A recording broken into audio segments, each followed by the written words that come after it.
યાદ છે તમને નાનપણની એ ઉત્તરાયણ, જ્યારે ઘરમાંથી મીણિયાઓ લાવીને ક્યાંકથી સળીઓ ગોતીને આપણે જાતે મીણિયાવાળા પતંગ બનાવતા અને આખો આખો દિવસ ધાબા ઉપર ભાઈબંધ સાથે પતંગ ચગાવતા, અને પેલો પાછળ ઊભેલો ભાઈબંધ ફિરકી પકડેલો આપણે એવું કે જવા દે પેલા બાજુવાળાનું કાપી નાખજો, કાલે બહુ ચગતો હતો, આજે તું એને બહુ ચગવા ના દઈશ, કાપી નાખજે.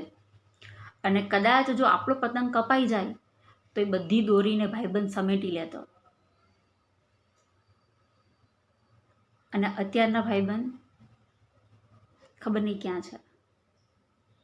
એ ભાઈબંધ જ્યારે નાનપણમાં ખબર જ નહોતી પડતી કે સુખ દુઃખ શું છે, એ આપણા જિંદગીના દુઃખોને સમેટી લેતો, અને અત્યારના આપણી ફિરકી લેવામાંથી ઊંચા નથી આવતા.